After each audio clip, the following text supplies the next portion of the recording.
اعوذ باللہ من الشیطان الرجیم بسم اللہ الرحمن الرحیم۔ عزیزان مان، آج نومبر 1973 کی 11 تاریخ ہے اور درس قرآن کریم کا آغاز سورہ یونس کی آیت 83 سے ہو رہا ہے، 10/8 آپ کو یاد ہوگا کہ سابقہ درس کے آخر میں جو آیات ہمارے سامنے آئی تھی اس سلسلے میں میں نے عرض کیا تھا یہ آیات تھی متعلق وہ کشمکش صاحب ضرب کلیم حضرت موسیٰ علیہ السلام اور فرعون اور اس کے سرداروں کے مقابلے میں۔ تو میں نے عرض کیا تھا کہ یہ جو ہمارے ہاں عام تصور ہے کہ وہاں ان دونوں میں جادو کے مظاہرے ہوئے تھے، انہوں نے وہ جو ان کے جادوگر تھے انہوں نے اپنی رسیاں اور لاٹیاں پھینکی، وہ سانپ سپولیے بن گئے۔ حضرت موسیٰ علیہ السلام نے اپنا عصا پھینکا تو وہ اژدہا بن گیا، اژدہا ان رسیوں کو نگل گیا۔ میں نے کہا تھا کہ یہ قرآن نے جو حقائق بیان کیے ہیں ان کی صحیح تعبیر نہیں ہے۔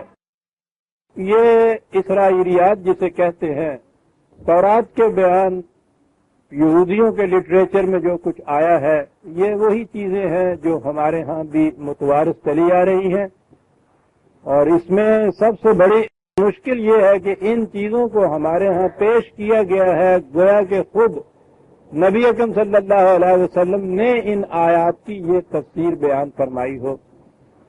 یہ چیز صحیح نہیں ہے، نہ تو رسول اللہ صلی اللہ علیہ وسلم کی کوئی تفسیر ہمارے پاس ہے اور نہ ہی یہ چیزیں قرآن کی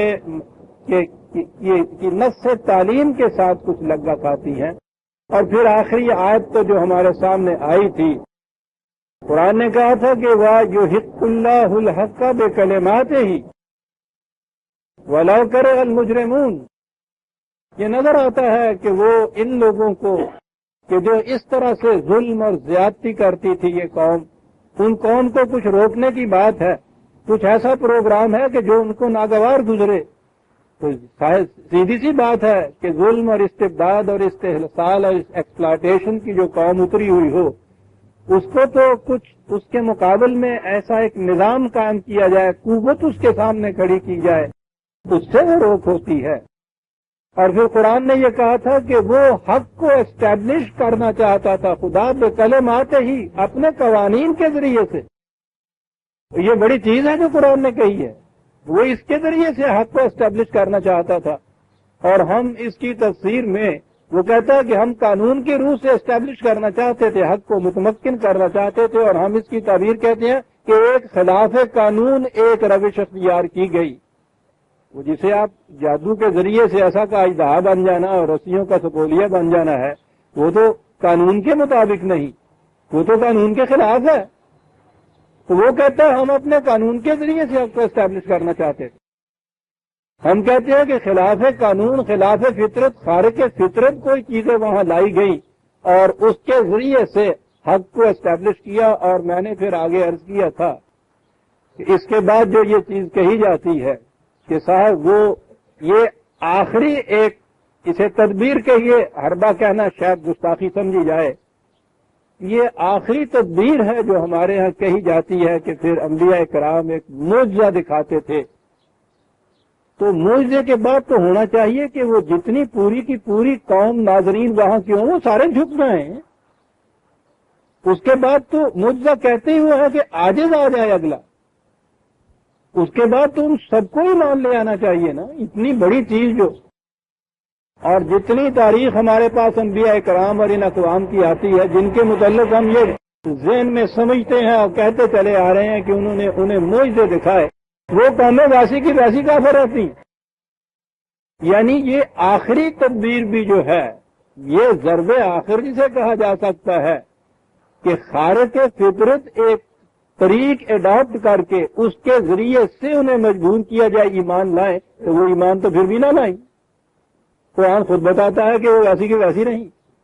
تو یہ ان چیزوں کی تعبیر و تفسیر ہی صحیح نہیں ہے۔ یہ انبیاء کرام آتے تھے غلط اور صحیح کے اندر فرق کرنے کے لیے۔ صحیح اقدار، اصول، قوانین اور احکام دینے کے لیے دلائل و براہین کی روح سے پیش کرتے تھے، اور انہیں بھی کہتے تھے کہ تم دلیل و برہان کی روح سے انہیں مانو۔ جو مانتے تھے وہ اپنی غلط روش کو بدل لیتے تھے، اس لیے اس کے نقصان رساں نتائج سے بچ جاتے تھے۔ جو اس روش کو نہیں بدلتے تھے، غلط روش کے جو تباہ کن نتائج ہوتے ہیں وہ تھا جسے عذاب کہا جاتا ہے۔ یہ تھا سارا سلسلہ جو چلا آ رہا تھا، ہر چیز قاعدے قانون کے مطابق، ہر چیز دلیل و برہان کی روح سے پیش کردہ، دلیل و برہان کی روح سے تسلیم کردہ۔ کوئی چیز اس سارے سلسلے میں، کوئی خارق عادت، خارق فطرت، سپر نیچرل جسے کہتے ہیں، کوئی چیز ایسی نہیں سوائے اس کے کہ نبی کو خدا کی طرف سے ایک علم ملتا تھا۔ وہ تو ایک چیز تھی کہ جو عام قاعدے کے مطابق نہیں تھا، وہ نبوت یا اس کی وحی، اور اس کے بعد جو کچھ بھی آگے ہوتا تھا وہ سارا قاعدے اور فطرت اور قانون کے مطابق ہوتا تھا۔ یہی چیز جو میں نے کہی ہے کہ اگر یہ چیز مانی جائے کہ صاحب انہوں نے اتنا بڑا معجزہ جسے آپ کہتے ہیں صاحب، اور وہ فرعون نے اپنے سارے ملک کے جسے کہہ رہے ہیں ساحرین بلا لیے ہوئے تھے، اور پھر اس نے یہ کہا تھا کہ جشن کے دن یہ اجتماع ہوگا، اور بہت بڑا اکھاڑا تھا جو اس نے اکٹھا کیا، تو اتنی بڑی چیز اس کے سامنے پھر مارکا ہوتا ہے۔ اس مارکے میں یہ نظر آتا ہے کہ ان کی یہ چھوٹی چھوٹی رسیوں کی سانپ سپولیے جس میں بنے، حضرت موسیٰ کا وہ عصا اژدہا بن کے ان کو نگل گیا، تو وہ تو پورے کا پورا ملک وہاں موجود تھا، ان تمام کو وہاں سجدہ ریز ہو جانا چاہیے تھا۔ ایسا تو نہیں ہوا، جو ہوا وہ اگلی آیت میں قرآن بتا رہا ہے، فما آمن لموسیٰ الا ذریۃ من قومہ علی خوف من فرعون وملائہم ان یفتنہم۔ حضرت موسیٰ علیہ السلام پہ اس کی اپنی قوم کے کچھ نوجوان تھے جو ایمان لائے۔ یہ باقی قوم، وہ قوم فرعون جو تھی اس کو تو الگ چھوڑیے، وہ تو انہوں نے بتایا ہے کہ وہ ساحرین میں سے کچھ تھے جنہوں نے حقیقت کو دیکھا، اور میں نے کہا تھا کہ وہ ساحر کے معنی جادوگر نہیں ہیں، وہ اس کے معنی باطل پرست ہیں۔ غلط مذہب کے پیراؤ جو مذہبی پیشوائیت لے کے آتے ہیں انہیں کہا جاتا ہے۔ ان میں سے جنہوں نے ادھر سے، میں جب کئی دفعہ میں ان کو پیش کر چکا ہوں، آگے بھی جب وہ آئیں گے الفاظ تو میں عرض کروں گا کہ ان کا مفہوم قرآن کی روح سے کیا ہے۔ انہوں نے دیکھ لیا تھا، وہ جو باطل کی دلائل پیش کرنے والے آئے تھے انہوں نے دیکھ لیا تھا کہ حق ہمارے پاس نہیں ہے، یہ بات حقیقت کی کہہ رہا ہے۔ اس کے علاوہ اپنی قوم میں سے بھی قرآن کہتا ہے، خود حضرت موسیٰ کی قوم میں سے بھی کچھ نوجوان ایمان لائے حضرت موسیٰ کے اوپر، اس لیے کہ فرعون کے استبداد سے سب ڈرتے تھے۔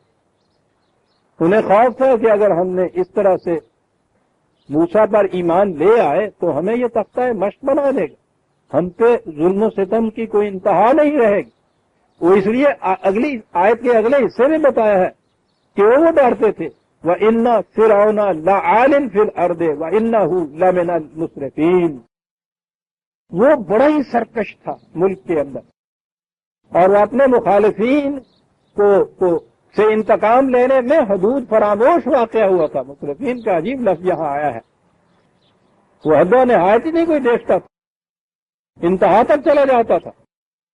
آپ دیکھ رہے ہیں عزیزان من کیا چیز ہے جس میں فرعون کو فرعونیت کا مجسمہ سرکشی اور بغاوت اور ظلم اور استبداد کس بات میں ہے؟ یہ کہ کوئی شخص اپنا مذہب تبدیل نہ کرے، یہی کہا گیا ہے نا، کہ وہ لوگ اس ڈر کے مارے کہ وہ فرعون اس قدر جو مجسمہ ہے فرعونیت اور استبداد کا وہ ہم پہ ظلم نہ کرے، وہ اپنا مذہب تبدیل نہیں کر رہے۔ تو قرآن نے یہ چیز فرعونیت کا استبداد کہی کہ کسی کو مجبور کیا جائے کہ وہ مذہب تبدیل نہ کرے، اور آج آپ کے ہاں معلوم ہے کہ اسلام میں کیا چیز فخر سے بیان کی جاتی، مرتد کی سزا قتل ہے، یعنی یہاں مذہبی آزادی نہیں ہے۔ کیا فرق ہے اس میں اور اس میں؟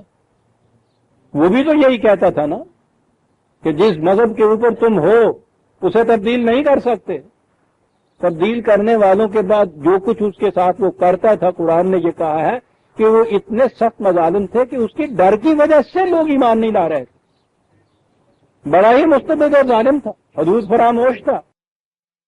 اس سے زیادہ حدود فراموشی کیا ہوگی کہ صاحب آپ مذہب تبدیل کرنے والے کی سزا موت تجویز کر رہے ہیں؟ وہ تو شاید اس سے کچھ کمی سزا دیتا ہوگا۔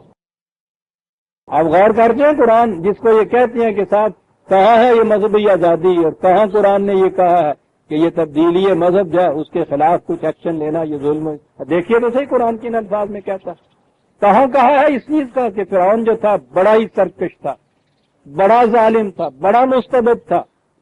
کس مقام پہ کہا ہے کہ وہ لوگوں کو اجازت نہیں دیتا تھا کہ وہ مذہب تبدیل کرے؟ اور جہاں اس کے اپنے ہاں کے وہ کچھ جو پروہت آئے ہوئے تھے انہوں نے حضرت موسیٰ کی طرف حق کو دیکھ کر یہ کہا کہ ہاں ہم تسلیم کرتے ہیں ان صداقتوں کو جو تو پیش کرتا ہے، تو آپ کو معلوم ہے کہ وہ گرجتے کڑکتے برستے ہوئے فرعون نے کیا کہا تھا؟ اس نے کہا تھا کہ میری اجازت کے بغیر ہی تم نے یہ تسلیم کر لیا۔ یہ ہے استبداد، استبداد ملوکیت۔ کانشنس یا ضمیر کی آزادی نہیں دینا چاہتا، وہ تبدیلی مذہب کی اجازت نہیں دینا چاہتا۔ قرآن وہاں بتاتا ہے کہ پھر فرعون نے کہا یہ کہ میری اجازت کے بغیر تم نے یہ کچھ کر لیا، اور اس کے بعد اس نے کہا کہ دیکھو میں کس طرح سے تمہیں صلیب پہ دیتا ہوں، کس طرح سے تمہارے اعضاء کاٹتا ہوں، کس طرح ٹکڑے ٹکڑے تمہارے کر دیتا ہوں، کھال کھجوا دیتا ہوں، درختوں کے ساتھ پھانسی پہ لٹکا دیتا ہوں۔ یعنی یہ سزا وہ دے رہا ہے، کس بات کی ساتھ کس جرم کی سزا دے رہا ہے؟ اور اس کا تو جواب خود ان ساحرین ان کے اس مذہبی پیشواؤں نے دے دیا تھا جنہوں نے مذہب تبدیل کیا تھا۔ کہا تھا کہ الحمدللہ کہ ہمارے خلاف تم نے کوئی اور جھوٹا الزام عائد نہیں کر دیا، اتنا ہی کہا ہے نا کہ تم نے اپنا یہ عقیدہ تبدیل کیوں کیا؟ ہم نے کیا کہ ہم نے صداقت کو علا وجہ بصیرت دیکھ لیا۔ باقی رہی تیری یہ دھمکیاں اور تیری یہ انتقام لینے کی اس قدر محفوظ کرنے والی تخویف اور ترہیب، عجیب چیز ہے عزیزان من۔ آزاد قوم کے افراد سفر میں بھی آپ دیکھیے کتنی بڑی جرتوں کے مالک ہوتے ہیں، کتنی بڑی چیز کہی۔ کہا کہ فرعون تجھے اپنے متعلق کچھ غلط فہمی ہو رہی ہے، تو یہ سمجھتا ہے کہ تیرے اختیارات کی حدیں، تیرا اختیارات حدود فراموش ہے، اس کی حدیں بڑی وسیع ہیں۔ کہا یہ غلط فہمی۔ سنیے عزیزان من کیا کہا کہ تیرا اختیار زیادہ سے زیادہ انسان کی طبی زندگی تک ہے، اسے تو لے سکتا ہے، اور زندگی تو اس سے آگے بھی چلتی ہے، وہاں تو تیرے باپ کا بھی ہاتھ نہیں پہنچ سکتا۔ اور اس کے بعد یہ کہا اس نے کہ فقض ما انت قاض، جو تو کرنا چاہتا ہے کر لے، تو کر ہی کیا سکتا ہے؟ یہ طبی جسم کی جو جان ہے اسی کو لے لے گا نا زیادہ سے زیادہ، اور اس کی حیثیت کیا ہے اس زندگی کے مقابل میں جو حیات جاویدہ انسان کو ملتی ہے، وہاں تک تو پہنچ ہی نہیں سکتا، تیرا خیال نہیں پہنچ سکتا، ہاتھ کہاں پہنچے گا؟ یہ تھا جواب جو انہوں نے دیا۔ تو میں کہہ یہ رہا تھا کہ آپ نے دیکھا ہے کہ فرعون کے خلاف جرم کیا عائد کیا جا رہا ہے؟ وہ اجازت ہی نہیں دیتا تھا کہ اگر کسی مذہب کو کوئی اپنی دانش میں صحیح سمجھتا ہے تو اسے اختیار کرے۔ اسی کو آپ کے ہاں ارتداد کہا جاتا ہے۔ ایک طرف آپ ساری دنیا کو یہ کہتے ہیں کہ قرآن آزادی فکر اور حریت نگاہ کا پیغام بن کے آیا، بڑے فخر سے دنیا میں کہتے ہیں، اور اس کے بعد صورت یہ ہے کہ دوسرے مذاہب میں کہیں بھی یہ چیز نہیں ہے۔ اس کے بعد کہتے یہ ہیں کہ صاحب کسی شخص کو اجازت نہیں ہے کہ وہ اپنا مذہب یہاں تبدیل کرتے ہوں، غیر مذہب والے مذہب تبدیل کر کے اسلام میں تو آ سکتے ہیں، وہاں تک کی تو اس کو اجازت ہے انہیں، اور اگر یہاں کسی کا دل نہ ٹھوکے تمہارے اس اسلام پہ جو تم پیش کر رہے ہو، اور اس کے بعد یہ واپس جانا چاہے تو یہ کہہ دو کہ نہیں صاحب ون وے ٹریفک ہے یہاں سے تو واپس نہیں جا سکتے، کہ جی کوئی اور راستہ بتا دیجئے، یہ سب راستے بند ہیں۔ اور اگر وہ یہاں اپنے ضمیر کی آواز کے مطابق چلنا چاہتا ہے، جس کو صحیح سمجھتا ہے کرتا ہے، تو اس کو کہتے ہیں کہ سزا موت ہے تمہاری۔ کیا فرق ہے اس فرعونیت میں اور آپ کے اس فتوے کے اندر؟ بڑے فخر سے پیش کیا جاتا ہے۔ قرآن کہتا یہ کہ وہ فرعون کے استبداد کے ڈر کے مارے وہ لوگ تبدیل نہیں کر رہے تھے اپنا مذہب، ایمان نہیں لا رہے تھے۔ ہاں یہاں جو بات قرآن نے کہی کچھ نوجوان قوم موسیٰ کے، اور یہاں یہ بتایا فرق، وہ بڑے بوڑھے جنہوں نے اپنی عمر غلامی کے اندر بسر کی ہو، ان کے حوصلے پست، ان کی جرتیں مسلوب ہو چکی ہوتی، ان میں یہ ہمت نہیں ہوتی کہ وہ اتنا بڑا رسک مول لے لیں، اتنے بڑے خوف کے مقابلے میں ڈٹ کے کھڑے ہو جائیں۔ نوجوانوں میں یہ بات ہوتی ہے، وہ کھڑے ہو جاتے ہیں۔ تو قرآن آپ دیکھتے ہیں کہ صدیوں پہلے کی جو بات تھی وہ آج بھی حقیقت ہے۔ اس قسم کی جرتوں کی آمادگاہ نوجوانوں کا عزم اور ان کا سینہ ہوتا ہے کہ بڑے بوڑھے جو ہیں ان میں یہ ہمت باقی نہیں رہتی۔ وہ جو میں کہا کرتا ہوں کہ وہ بڑا بوڑھا تو اگر کسی دن اس کی چارپائی اس کمرے سے ہٹا دی جائے جہاں روز سوتا ہے، دوسرے کمرے میں اسے نیند نہیں آتی بیچارے، تو وہ اتنی سی تبدیلی بھی اس کو وہ اڈیپٹ نہیں کرتا۔ اتنی بڑی تبدیلی، اتنا بڑا انقلاب بڑی مشکل ہوتی ہے اس کے لیے۔ میں یہ نہیں کہتا کہ یہ ایک رول ہے، یہ قانون ہے، قاعدہ ہے، یعنی عمومی حالت یہ ہوتی ہے کہ قرآن نے کہا ہے کہ قوم موسیٰ کے بھی چند نوجوان تھے، وہ ایمان لائے، باقی ڈرتے رہے کہ معلوم نہیں اس کا استبداد کیا کر دے، وہی ارتداد کی سزا جو تھی۔ وقال موسیٰ یا قوم ان کنتم آمنتم باللہ فعلیہ توکلوا ان کنتم مسلمین۔ بڑی عجیب چیز یہاں آئی ہے اللہ نے۔ پہلی چیز تو یہ کہی کہ جب تم خدا پر ایمان لے آئے ہو، آگے ہے تو پھر تمہیں چاہیے وہ علیہ توکل، اس پر لفظ توکل اگر میں بولوں تو آپ دیکھیں گے ذہن کہاں چلا جائے۔ یہ توکل اللہ جسے ہم کہتے ہیں وہ کیا ہوتا ہے؟ یعنی کچھ نہ کرنا، کوئی تدبیر نہ سوچنا، کوئی وسیلہ، کوئی ذریعہ، کچھ نہ کرنا، بیٹھے رہنا، اس کے بعد بیٹھے ہیں جی توکل اللہ۔ یہ ہے نا مفہوم آپ کے یہاں آ گیا توکل اللہ کا۔ اللہ توکل ہی صاحب چل پڑے ہیں ہم، دیکھیے جو کچھ ہوگا دیکھا جائے گا، یہ ہے اللہ توکل کے معنی۔ اور خود عربی زبان کے اندر یہ توکل ہے وہ مضبوط رسی جس کے اوپر اتنا بھروسہ ہو کہ جتنا وزن اس کے ساتھ باندھا گیا ہے یہ آخر تک اٹھا لے گی، ٹوٹے گی نہیں۔ یہ کلمات تھے نا جن کے ذریعے سے خدا اپنے حق کو اسٹیبلش کر رہا تھا، متمکن کرتا تھا۔ قرآن نے کہا یہ ہے کہ یاد رکھیے کہ یہ فَمَن يَكْفُرْ بِالطَّاغُوتِ وَيُؤْمِنْ بِاللَّهِ فَقَدِ اسْتَمْسَكَ بِالْعُرْوَةِ الْوُثْقَىٰ لَا انفِصَامَ لَهَا۔ جس نے غیر خداوندی قوانین سے انکار کیا اور خداوندی قوانین کی صداقتوں کو مان لیا، انہوں نے اتنا محکم سہارا تھام لیا کہ جو کبھی ٹوٹے گا نہیں، دغا نہیں ان کو دے گا۔ یہ کیا چیز ہے محکم سہارا؟ خدا کے قوانین جو کبھی ٹوٹتے ہی نہیں، کبھی دغا ہی نہیں دیتے صاحب۔ آپ کچھ کیجئے، آگ پر پانی رکھیے وہ گرم کرے گی۔ کبھی ساری عمر میں اس نے دھوکہ دیا ہے آپ کو اس قانون خداوندی میں؟ کبھی ایسا ہوا ہے کہ یہ کیا ہو اور ایک دن بھی وہ آگ کہہ دے کہ نہیں صاحب میں تو ٹھنڈک پہنچاؤں گا؟ کبھی ایسا ہوا ہے کہ پیاس کے لیے پانی پیا ہو آپ نے، وہ پیاس بجھائے نہیں، آگ لگا دے وہ کہیں؟ یہ ہیں جنہیں قوانین خداوندی پر توکل جسے کہتے ہیں۔ یہ ہے محسوس دنیا کے اندر جسے ہم روز دیکھتے ہیں۔ اور یہ جو چیز ہے کہ ظلم پنپ نہیں سکتا، یہ بھی اسی قسم کا ایک قانون ہے۔ یہ قانون ہے، قرآن کہتا ہے۔ سوال اتنا ہی ہے کہ کیا آپ اس کی محکمیت پر بھی اسی قسم کا یقین رکھتے ہیں جیسے اس میں یقین رکھتے ہیں کہ آگ ضرور جلائے گی؟ اسے توکل کہتے ہیں۔ خدا کے ان قوانین پر اتنا بڑا اعتماد کہ نہیں یہ کبھی دھوکہ نہیں دیں گے۔ ہم جو بعض اوقات کبھی خدا پرست بننے کا خیال بھی کرتے ہیں اور اس کے اوپر عمل بھی شروع کرتے ہیں کہ ہاں صاحب ہم دیانتدار رہیں گے، ہم ایمانتدار رہیں گے، وہ دو ایک جب آپ کو سامنے سے ناکامیاں آتی ہیں تو آپ حوصلہ چھوڑ دیتے ہیں اور کہ نہیں صاحب بات اصل یہ ہے، یہی طریقہ ٹھیک ہے جو دنیا نے اختیار کر رکھا ہے صاحب، بس طریقہ یہی ہے۔ کیا کیا آپ نے؟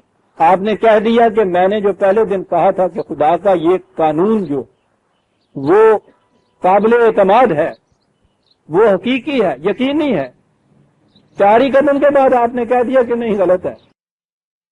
یہ ہے عدم توکل۔ آپ کو بھروسہ نہیں رہا اس قوانین کی صداقت پر۔ وقت لگے گا اس کے لیے، بیج ڈالنے میں اور کھیتی کے پکنے میں تو ایک وقت لگتا ہے، اس دوران میں اس کسان کا یہ یقین توکل ہے نا اس کسان کا جو اس کو 6 مہینے تک ہر روز برابر محنت پہ مصروف رکھتا ہے، حالانکہ شام کو کچھ اس کے ہاتھ میں نہیں آتا، محنت ہی محنت کیے چلا جاتا ہے۔ یہ کس بھروسے پہ یہ 6 مہینے تک محنت بلا مزد و معاوضہ کیے جا رہا ہے؟ خدا کے اس قانون کے توکل پر کہ ایک دن ایک ایک دانہ 700 دانے مجھے دے گا، اور راستے میں جہاں یہ توکل ٹوٹے سبز کھیتی بیلوں پہ چرا دیتے ہیں وہ کسان۔ کسے کہتے ہیں توکل؟ کہا کہ جب تم ان قوانین کی صداقتوں پر ایمان لے آئے ہو، ان کو مان لیا ہے تم نے کہ یہ واقعی ہے، تو اس کے بعد فتوکلوا، ان پہ بھروسہ کرنا ہوگا، اعتماد کرنا ہوگا۔ موانعات بہت آئیں گے، ابھی تم دیکھو گے کہ فرعون کیا کچھ کرے گا۔ اور اگر وہیں سے تم نے یہ کہہ دیا کہ نہیں صاحب بات تو وہی ٹھیک ہے جو فرعون کہتا ہے، ہم نے یوں ہی کچھ کیا، تو پھر غلط۔ یہاں کہا جب تم ایمان لے آئے ہو، ان کنتم باللہ فعلیہ توکلوا، پھر تمہیں بھروسہ کرنا ہوگا، راستے میں نہیں چھوڑ دینا ہوگا۔ آگے ہے ان کنتم مسلمین۔ میں کیا یہ رہا تھا کہ یہاں ایمان میں مسلم اور مومن نے فرق عجیب کیا ہے، حالانکہ ویسے تو مومن کا مقام بہت اونچا مقام ہے، لیکن یہاں صرف معنوی اعتبار سے یہ بات کہی کہ مومن تو صرف وہ ہوا کہ جس نے اس صداقت پر یقین کر لیا اور کہہ دیا کہ ہاں میں نے یقین کیا، بس یہ چیز جو ہے یہ کہہ دینے کی ہے۔ کیا اتنا کافی ہے کہ یہ اپنے نتائج بھی برآمد کر دے؟ اتنا کافی نہیں، ایک قدم آگے چلیے۔ ہم یہ کہتے ہیں نا کہ چلیے ایک ایمان تو وہ ہوا جو ہم کہتے ہیں کہ صاحب وراثتاً پیدائشی طور پر ہم مسلمان ہو گئے، اسلام پہ ہم ایمان لے آئے، یہ ایمان نہیں ہے۔ دوسرا ایمان وہ ہے نا جسے ہم کہتے ہیں کہ عقل و بصیرت کی بنیادوں کے اوپر دلیل و برہان کی روح سے، علم و بصیرت سے سمجھ سوچ کر اس طرح سے ایمان لایا جائے۔ سوال یہ ہے کہ کیا سمجھ سوچ کر ایمان لانے سے بھی آگے انسان اس چیز پہ آمادہ ہو جاتا ہے؟ پھر جتنی مصیبتیں راستے میں آئیں برداشت کرے اور اس یقین کے دامن کو ہاتھ سے نہ چھوڑے۔ تجربہ بتاتا ہے کہ ایسا بھی نہیں ہوتا، یا کم از کم ہوتا ہے۔ یہ صرف ذہنی طور پہ ایمان لے آنا بھی جو ہے یہ کافی نہیں ہوتا۔ اس سے ریزن کے اعتبار سے آپ دوسروں کو قائل کر سکتے ہیں، اس میں شبہ نہیں کہ آپ کا یہ ایمان دلیلوں کے سہارے پہ ہوتا ہے، لیکن وہ جو عمل کا محرک جذبہ ہے وہ انسان کا ذہن نہیں ہوتا۔ وہ جو قرآن نے دوسری جگہ کہا ہے نا کہ وَلَمَّا يَدْخُلُ الْإِيمَانَ فِي قُلُوبِهِمْ، ایمان دل کی گہرائیوں میں نہیں اترا ابھی، اس کی بھی ضرورت ہے اس کے ساتھ۔ یہ دل کی گہرائیوں میں ایمان کا اترنا کیا ہے؟ کیا چیز عمل کا محرک کیا چیز ہوتی ہے؟ سمجھنا سوچنا ٹھیک ہے، عمل کا محرک انسان کا جذبہ ہوتا ہے، کسی کام کرنے کی آرزو ہوتی ہے، ایک خواہش ہوتی ہے۔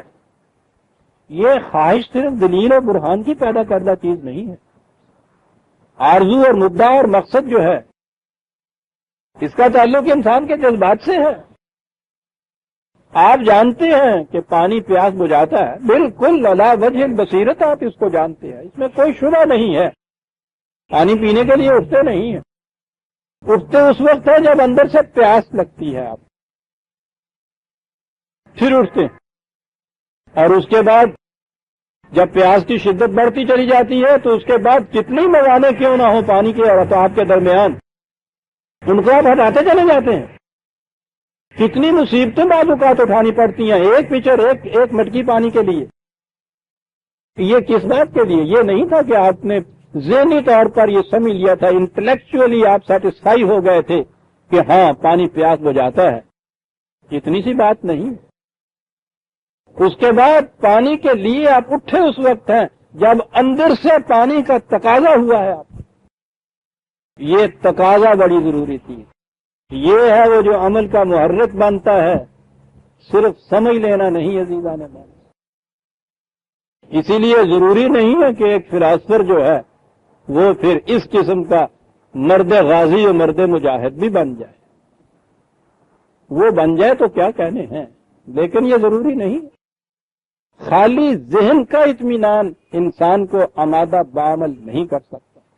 یہ اندر شدت ہے آپ کے ایک تقاضے کی، ایک آرزو کی، جو عمل کا محرک مانتا ہے، اور اسے قرآن نے کہا ہے دل کی گہرائیوں میں ایمان کا چلا جاتا. یہ چیز کیسے حاصل ہوتی ہے؟ یہ چیز حاصل ہوتی ہے اس چیز سے کہ جس طرح سے ہم نے یہ دیکھا کہ سینکھیا کھانے سے انسان کی ہلاکت ہو جاتی ہے، اسی طرح سے یہ آپ کے یقین کی چیز ہو کہ جھوٹ بولنے سے بھی انسان کی ہلاکت ہو جاتی ہے، ناجائز کمائی سے بھی انسان کی ہلاکت ہو جاتی ہے. اب جو آپ کے ہاں جذبہ ابھرے گا ناجائز کمائی کی طرف لے جانے کے لیے، عقل ہیلا جو تو آپ کو اس کے لیے طریقے بھی سجھا دے گی، اس کی جسٹیفیکیشن کے لیے دلائل بھی بام پہنچا دے. سارا زمانہ یہی کچھ کرتا ہے میاں، تم رہ گئے مومن بننے کے لیے، اور دیکھ لیا تھا نا مومن بن کے بھی فلاں آدمی نے پٹ رہا ہے، کوئی پوچھ ہی نہیں رہا، چلو تم ادھر کو ہوا ہو جدھر کی. یہ آئی عقل ہیلا جو. اس کو کون چیز روک سکتا ہے؟ ایک چیز کو یاد رکھیے، جذبے کو ہمیشہ جذبہ روکتا ہے، ذہنی دلیل نہیں روکتی. جذبہ یہ ہے مال کی محبت کہ جو طریقہ بھی ہو استعمال کر لو، مال اتنا آئے گا. دوسرا جذبہ یہ ہے کہ ناجائز مال سے میرا بہت بڑا نقصان ہو جائے گا، میری ہلاکت ہو جائے گی. وہ جسے آپ میں کہتے ہیں، جسے آپ اپنی ذات کہتے ہیں، بہرحال یہ کہ میرا اتنا نقصان اس سے ہو جائے گا. یہ جذبہ اگر شدید آپ کے یہاں کا ہے تو وہ مال کے محبت کی جذبے کا توڑ یہ جذبہ ہو سکتا ہے. ورنہ ذہنی طور پہ تو یہ سارے جانتے ہیں، جتنا بھی یہ جو کچھ کرنے والے ہیں، کسی وقت بھی ان سے بات کر کے دیکھیے، وہ کہیں گے کہ ٹھیک ہے صاحب، دیانتداری اچھی چیز ہے، سچ بولنا بہت اچھا ہے، یہ سب کچھ بھی ہے، جانتا ہوں. وہ جسے بات دوسری طرف نکل جائے گی، چھڑ گئی ہے تو جی نہیں چاہتا تشنا چھوڑنے کو. بات یہ چلی تھی یونان کے فلاسفر، سوکریٹس کا مقام سب سے اونچا ہے ان میں، سقراط جسے کہتے ہیں. اس کا فلسفہ یہ تھا کہ انسان غلط کوشش جو کرتا ہے، غلط راستے پہ چلتا ہے، تو اس لیے کہ اسے صحیح راستے کا علم نہیں ہوتا. اس نے کہا تھا کہ نالج ہے جو ورچو کا ذریعہ بنتا. علم اگر صحیح ہو جائے انسان کا تو پھر وہ غلط کام نہیں کرتا. یہ اس کا فلسفہ ہے. بہرحال یہ جو تھے فلاسفر، ان کا کمال یہ تھا کہ ان کے پاس لاجک اتنا بڑا ہوتا تھا، منطقی دلائل اتنے بڑے ہوتے تھے کہ وہ واقعی وہ ایک عصا کو سانپ بنا کے دکھا دیتے الفاظ کے ذریعے سے. دلائل اس کے پاس بھی بڑے ہیں، لیکن اس 2500 سال میں اس کے خلاف بھی بہت کچھ کہا گیا کہ یہ بات غلط. صرف علم ہونے سے انسان کے لیے وہ محرک جذبہ نہیں بن سکتا عمل کا. اس کے لیے بھی بہت سے دلائل ہیں، فلسفہ اس کے متعلق بھی آیا ہے، اور یہ تو اب ہمارا مشاہدہ ہے کہ واقعی جذبہ محرکہ نہیں بنتا. جانتے بوجھتے یہ کہو کتنے ہیں جتنے آپ کے یہاں کے معاشرے میں یہ غلط کوش اور غلط کار جو ہے، کیا یہ جہالت کی بنا پہ ایسا کرتے ہیں؟ کون نہیں جانتا ان میں سے کہ یہ برا ہے؟ اور اس کا تو تجربہ کرنا ہو کر لیجئے. جو کچھ وہ دوسروں کے ساتھ کرتے ہیں نا، ایک دن ان کے ساتھ یہ کر دیکھیے کیسے چلا اٹھتے ہیں کہ صاحب یہ حالت ہو گئی ہے دنیا کی آج. تو گویا جانتے تو یہ سب. تو میں نے یہ کہا تھا کہ بات اس نے وہاں جو کہی تھی سقراط نے، یہاں اس نے بڑے سادے سے الفاظ میں ہمارے اس غالب نے اس کو بیان کر دیا کہ جانتا ہوں ثواب طاعت و زور، پر طبیعت ادھر نہیں آتی. جانتا ہوں، اور ہمارے یہاں تو 99% عزیزان من ہے ہی وہ کہ جانتے ہیں ثواب طاعت و زور، پر طبیعت ادھر نہیں آتی. یہ تکمبخت طبیعت کیا ہے جو ادھر نہیں آتی؟ جذبات. جاننے کا تعلق انسان کے دماغ، ذہن، علم، انٹلیکٹ سے ہے.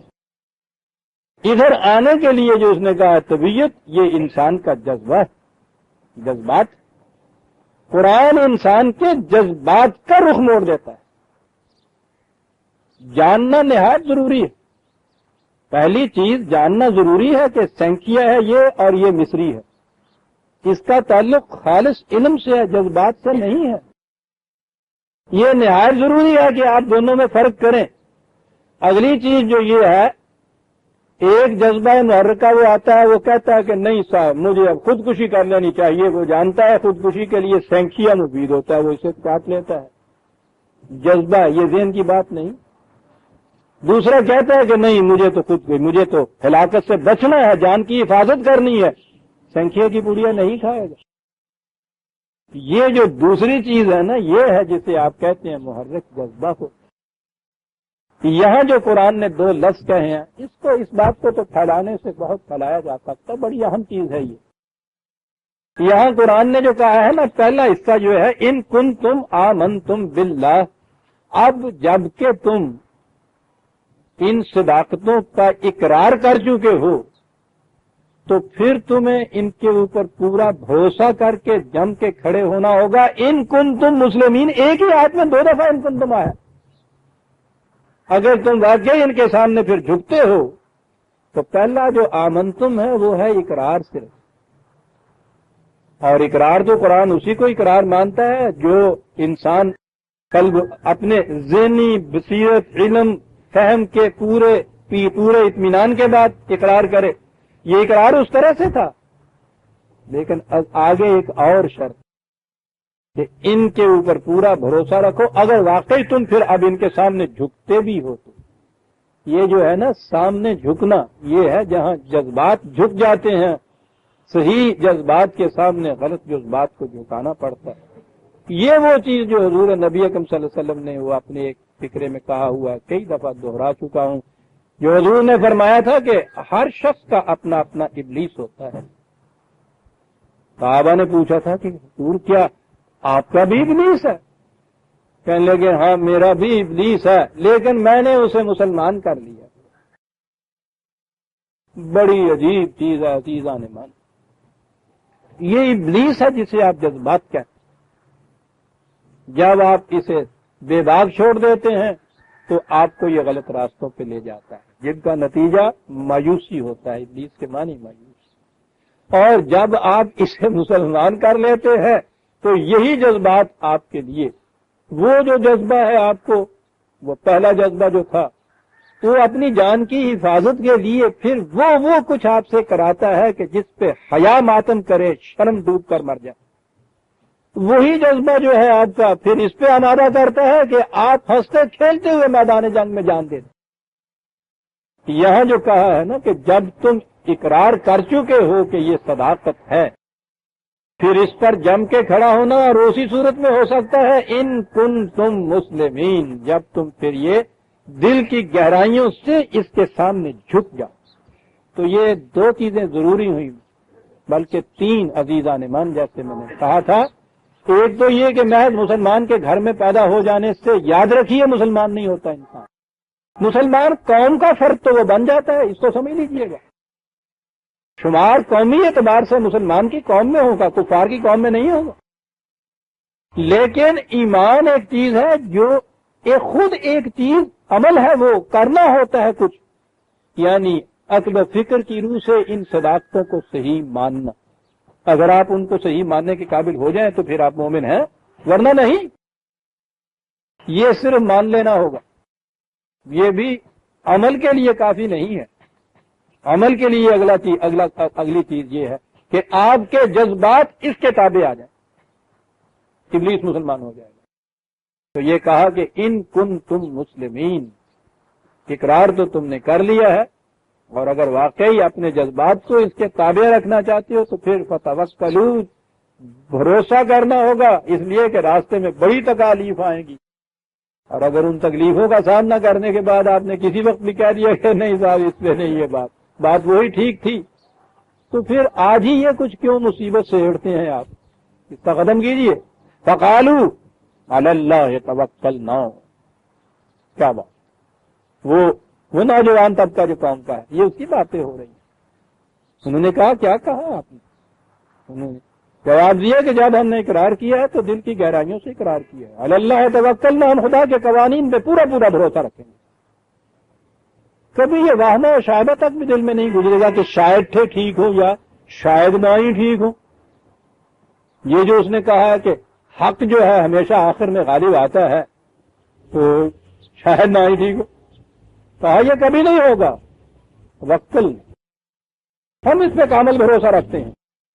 اور اس کے بعد پھر اس بھروسے کے لیے ایک عرض دل سے ابھرتی ہے، ربنا لا تجعلنا فتنة للقوم الظالمین ونجنا برحمتک من القوم الکافرین. اے ہمارے نشو و نما دینے والے، آرزو یہی ہے کہ ہمیں اب اس ظالم قوم کا تختہ مشق نہ بنا. فتنہ وہ بھٹی ہوتی ہے جس کے اندر ڈالا جاتا ہے. اس بھٹی میں ڈالے جائیں تو ہم راکھ نہ بنے، کندن بن کے نکلیں. اور ہمیں اپنی رحمت میں نے کہا نا کہ وہی خداوندی کو رحمت کہا گیا ہے، اپنی رحمت سے اس انکار کرنے والی سرکش قوم کے مظالم سے محفوظ رکھنا. ہم یہ دعا. اب پروگرام آیا سامنے، وہی بات دیکھتے چلے جائیے جو ذہن میں تھا کہ صاحب وہ انہوں نے ایسا پھینکا، اجدہا بنا، معاملہ ختم ہو گیا. اس کے لیے تو نہ کسی نوجوانوں کے ایمان کی ضرورت تھی، نہ کسی قوم کی تربیت کی ضرورت تھی، نہ ان مشقتیں اٹھانے کی بات تھی. تو اتنا بڑا معجزہ جب دکھا دیا جائے، اور وہ تو دکھانا تھا حضرت موسیٰ نے اکیلے، تو ہم نے تو کچھ کرنا ہی نہیں تھا. لیکن آپ دیکھتے ہیں پروگرام کیا بنتا چلا آ رہا ہے.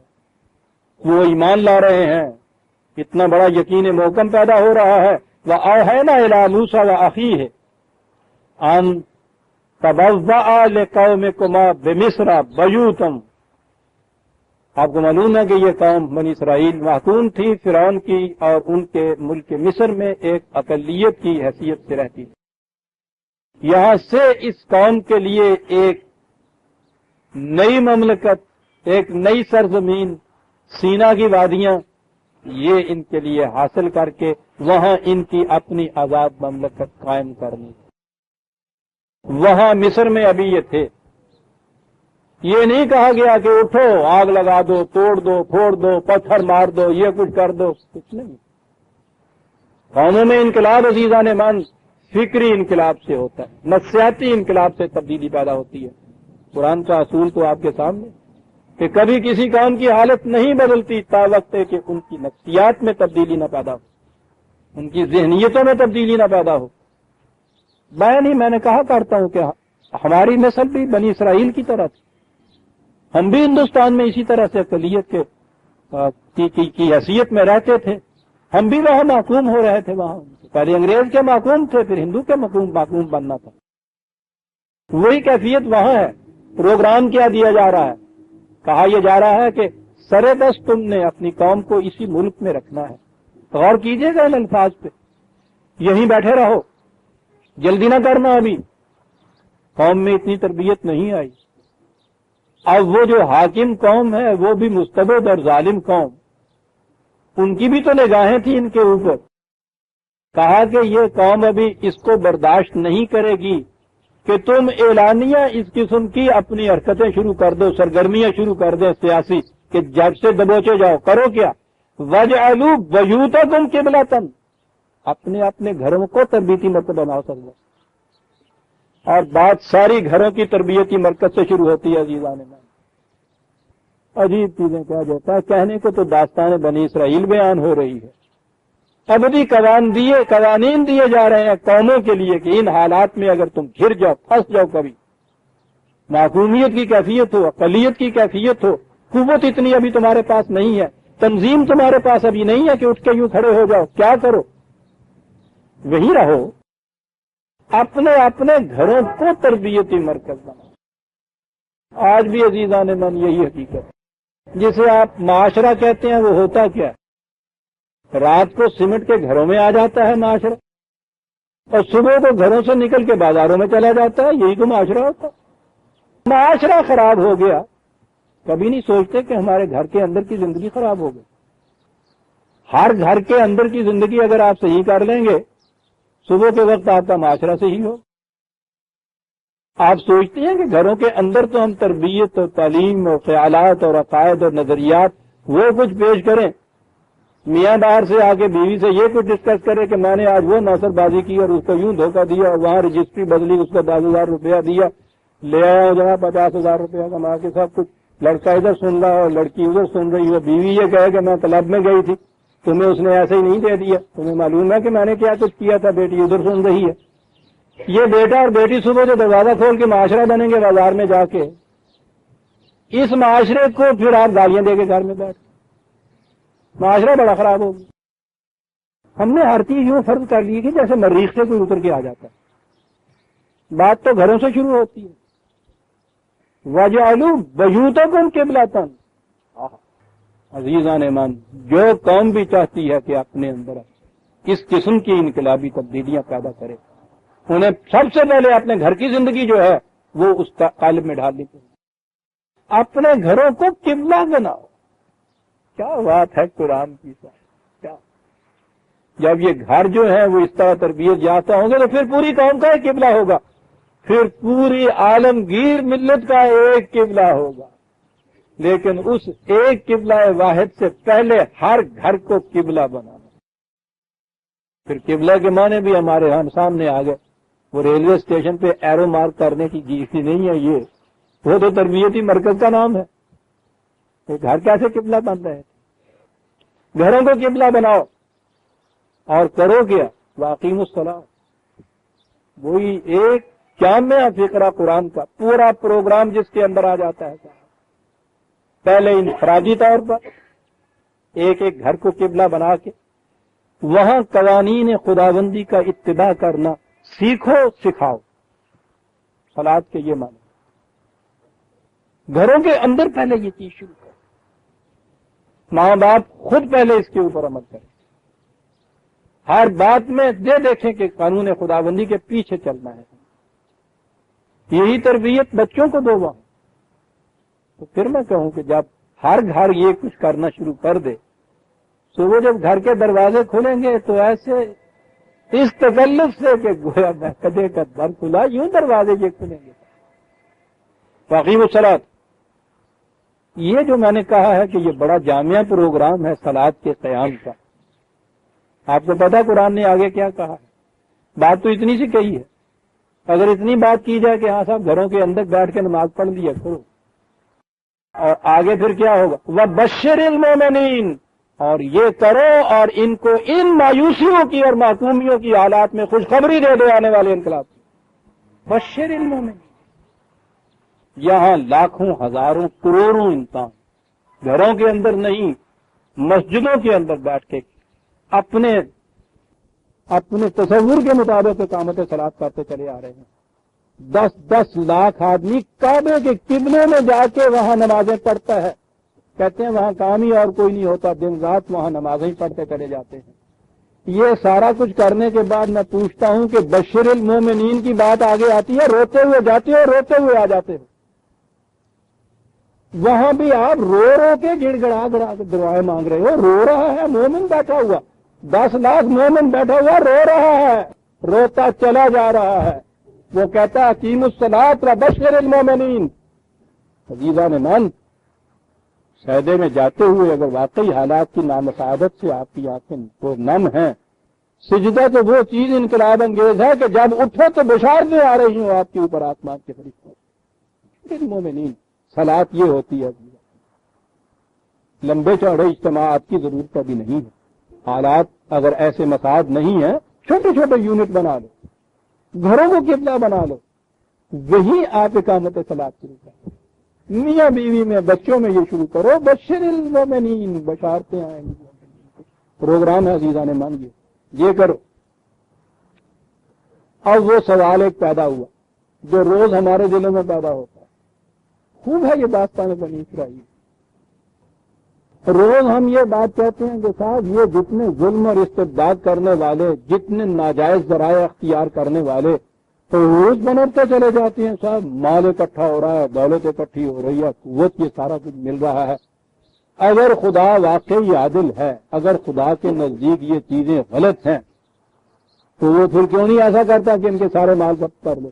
ظالم کا ہاتھ کیوں نہیں پتھر بنا دیتا؟ وہ روز ہم کہتے ہیں نا کہ اگر یہ ٹھیک ہے کہ خدا ظلم کو پسند نہیں کرتا، ناجائز حرکات کو پسند نہیں کرتا، خدا کے لیے کیا مشکل ہے کہ وہ تمام چیزیں جو ہیں وہ خود کر دے؟ روز ہمارے ذہن میں یہ خیال ہوتا ہے، روز یہ اعتراض ہوتا ہے کہ نہیں صاحب خدا والی بات یوں ہی ایسے ہی ہے، اگر خدا موجود ہو تو کیوں ظالم اتنا ظلم کرے؟ یہ غلط کوش و غلط کار کیوں اتنی حرام کی کمائی سے یہ کچھ بنتے چلے جائیں؟ یہ خیال اس کا وہاں بھی پیدا ہوا۔ قال موسیٰ ربنا انک آتیت فرعون وملأہ زینۃ واموالا فی الحیاۃ الدنیا۔ بات تو کہلوائی گئی ہے جیسے حضرت موسیٰ علیہ السلام کہہ رہے ہیں، بات ان کی قوم جو تھی وہ بار بار یہ کہی کہ صاحب یہ جو اتنی جلدی ہم پہ اثر نہیں ہوتا اور ہم بھی نہیں اٹھتے اور یہ پروگرام بروئے کار بھی نہیں آتا، اس کی ایک وجہ یہ ہے کہ یہ جو ظالم مستبد استحصال ایکسپلائٹیشن کرنے والی قوم فرعون ہے وہ اتنی مال و دولت ان کے پاس جمع ہو رہا ہے، وہ دن بدن پنپتی چلی جا رہی ہے، تو لوگوں میں یہ خیال پیدا ہو رہا ہے کہ نہیں صاحب وہی طریقہ وہ ٹھیک ہے، ہم تو پٹتے چلے گئے، پٹتے ہی رہے، پٹتے ہی مر جائیں گے، اور اتنے دن ہو گئے، اتنے سال ہو گئے ہمیں یہ کچھ کرتے ہوئے، ہماری حالت تو بد سے بدتر ہوتی چلی گئی۔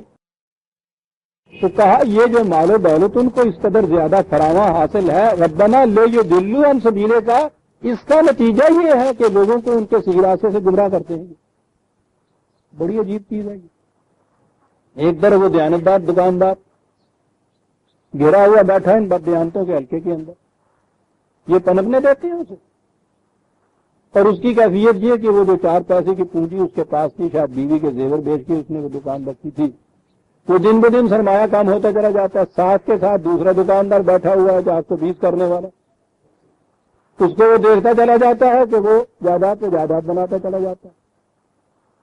یہ وہ چیز ہے کہ جو ایک دن اس کے دل میں ہو سکتا ہے یہ خیال پیدا کر دے کہ بدھو میاں تو نے کیا لے لیا یہ دیانتدار بننے، یہ نہ کہے گا بیوی کہے گی بچے کہیں، تو دیکھتے ہیں ساتھ ہی اتنے دنوں میں وہ یہ کچھ بن گیا، تم بیٹھے ہوئے ہو صاحب اپنی حق پرستی کے اوپر۔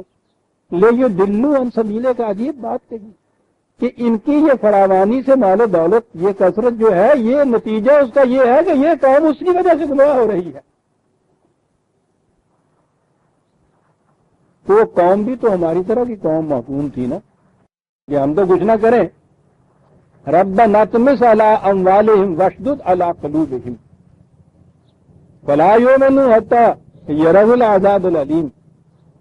یا اللہ اڈلی کی توبوں میں کیڑے پڑے، یا اللہ ان کا مال و دولت بھسم کر دے، راتوں رات ہی اس کو آگ لگ جائے، یا اللہ یہ جو اس قسم کی تدبیریں اسکیمیں سوچتے ہیں، یہ روز نئی نئی طرح لے آتے ہیں ان چیزوں کو جمع کرنے کی، یہ چال چلو وہ چال چلو، ان کی عقل و فہم جو ہے اس کو مفلوج کر دے۔